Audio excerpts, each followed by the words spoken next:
Hello everyone, আসসালামু আলাইকুম। সবাই কেমন আছেন?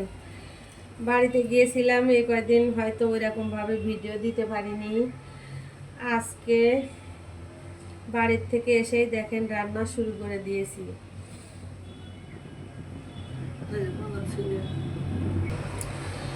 বাড়ির থেকে শাক নিয়ে এসেছি, জমির আইল থেকে খুঁটে, বুঝছেন?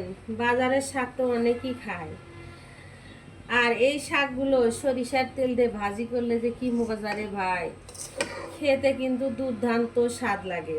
তাই আমিও আজকে দেখেন গ্রামের নিয়মে শাকটা ভাজি করে নেব, অবশ্যই পাশে থাকবেন।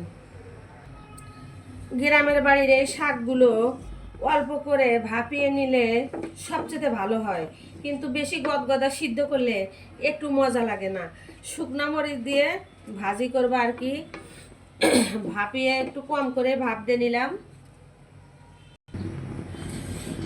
রান্না করব, ছেলে আবার বায়না ধরছে কচুর শাক ভাজি খাবে বলে। এই যে কড়াইতে তেল দিয়ে দিলাম, তেজপাতা দিয়ে দিলাম, দিয়ে দিব পেঁয়াজ কুচি। দেখেন পেঁয়াজ কুচি সুন্দর করে পেস্টটা আমি একবারে, রসুন টসুন সবই দিয়ে দিলাম। কাঁচামরিচ, কাঁচামরিচটাও এখনই দিয়ে একবারে একসঙ্গেই মিশিয়ে নিব।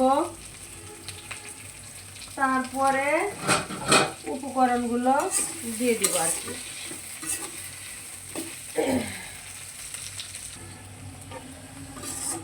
জীবনে সব কিছুই করলাম, রান্নাবাড়ি জীবনে অনেকই করলাম, আজ 30 বছর।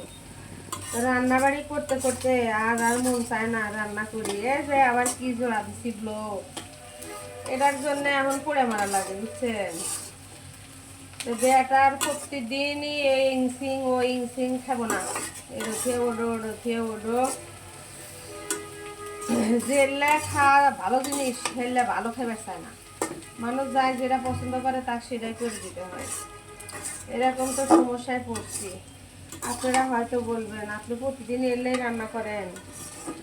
আরে ভাই, আমি তো এলেই রান্না করি, আমার কাছে এলেই ফেভারিট খাবার।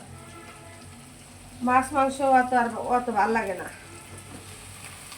এই দেখেন, তাও আবার নিয়ে আসছি, বাজারে তো পাওয়াই যায় না, গ্রামে থেকে নিয়ে আসলাম। কিচ্ছু করার নাই। এইভাবে কচু ভাজি করলে কি যে মজা আর কি যে স্বাদ, এটা যাই করে খায়া দেখছে সেই ভালো বুঝবো এর কি মর্ম, বুঝছেন? তে আমার রান্না করার জায়গাটা গাইস বেশি ভালো না, মনে কিছু নেবেন না। একটু ভালো লাগলে ভালোবাসা দিয়েই পাশে থাকবেন, বুঝছেন? একটু লাইক কমেন্টের ঊর্ধ্বে তো আর কিছু না, টাকা পয়সা ধন সম্পদ কিছু কিন্তু চাই নাই। একটু লাইক কমেন্ট শেয়ার, এটাই চাইছি, ঠিক আছে?